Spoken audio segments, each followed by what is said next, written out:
Hello friends, in today's lecture we will study maximum power transfer theorem using AC source. Now what was the statement of maximum power transfer theorem? We have already studied.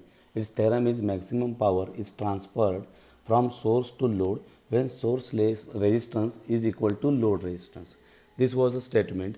Now the statement was for DC source as we are implementing in an AC source. So it has been told that this theorem can also be applied to AC sources having complex impedance circuit. Only thing is maximum power is transferred from source to load when source impedance, if source impedance is complex, then your load impedance should be complex conjugate of the source impedance. Okay, this is the means if load resistance is 1 plus 2j, then your if your source resistance is 1 plus 2j, then load resistance should be 1 minus 2j. It should be complex conjugate of your previous resistance. This is the only difference. Let's solve one simple example so that you can understand it very well. For these examples, I am utilizing book Ravi Singh. I have a simple circuit having two resistances, one inductor and one capacitor. See here, and this is the load resistance. This is the load resistance which is to be calculated actually. This is of a 3 ohm. This is also 3 ohm. This is 3J as inductor. This is minus 3J. Voltage source is of a 5 at an angle 0 volt. Okay, this is the circuit.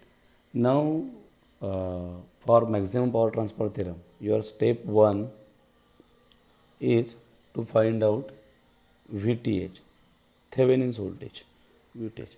Now how to find out VTH? First of all, we have to open circuit this branch. Okay,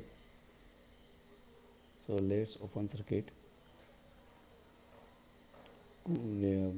Remaining elements can be kept as it is. There is one twist which I am going to tell you. Say VAB. This is VTH. This is the voltage source of 5 at an angle 0, 3, 3, 3J and minus 3J. Now how to find out VTH? Voltage here is nothing but voltage here, right? Voltage here. Now how to find out voltage in this branch? Can I say voltage in this branch by Ohm's law V equal to I Z, I can say. So voltage in this branch is nothing but voltage at this terminal multiplied by current in this, right? So the basic thing is impedance in this branch multiplied by resistance. Impedance multiplied by current. I am sorry again. Impedance multiplied by current is nothing but your voltage. We are interested in a voltage. Impedance is already given. We are interested in a current. So how to find out current here? Now there are different methods. You can find out by KVL. You can find out by KCL. But it will be a lengthy process. As you all know, you can use any method. So simple method, if you look it properly,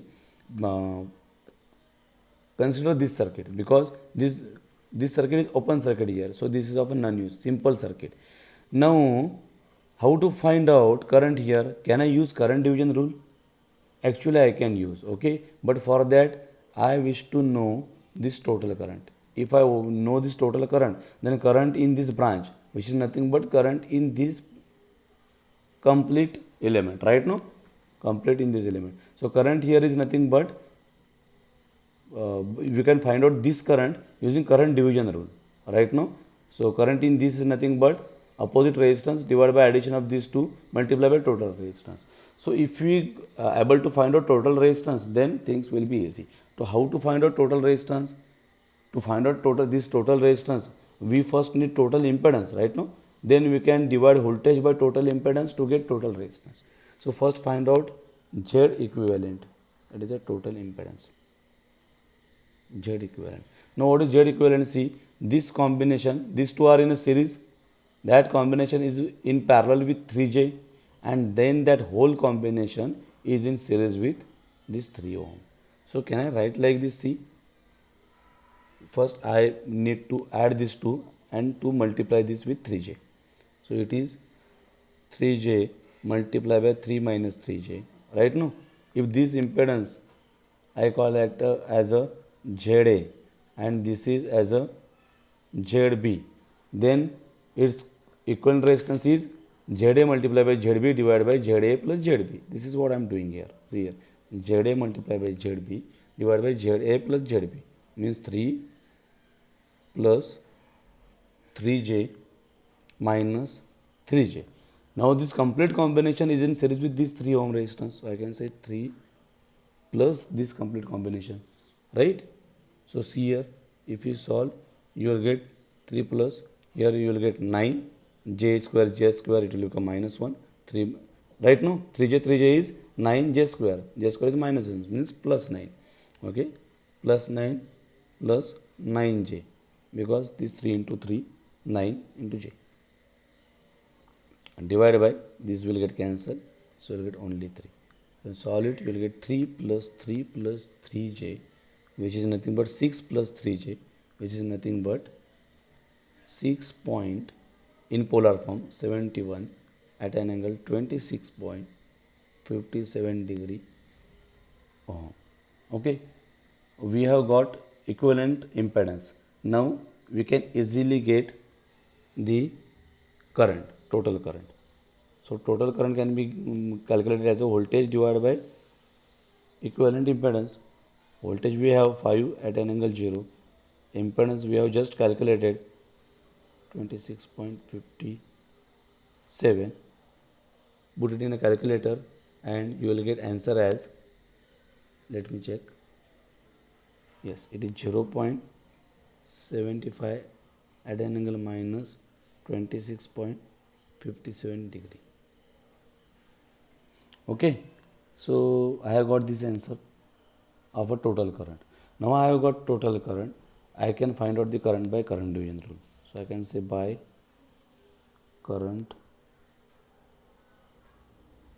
division rule, if this current is say I1, so I can say I1 equal to total current, which is 0.75 at an angle minus 26.57 multiplied by branch opposite to the interested branch, means this is our branch of interest, opposite branch is this, so impedance here is 3J, that should be in a numerator 3J, divided by addition of both,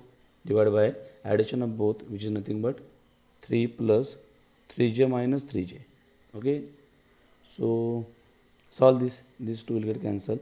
If you solve this, you will get current I1 as a 0.75 at an angle 63.43. This is the current. This is the current in this branch. Okay. Now, what is the voltage across this?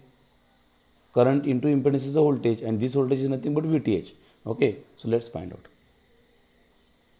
VTH is equal to current, this I1 multiplied by minus 3J. You have I1, multiply this value by this minus 3J and you will get answer as a 2.24 at an angle minus 26.57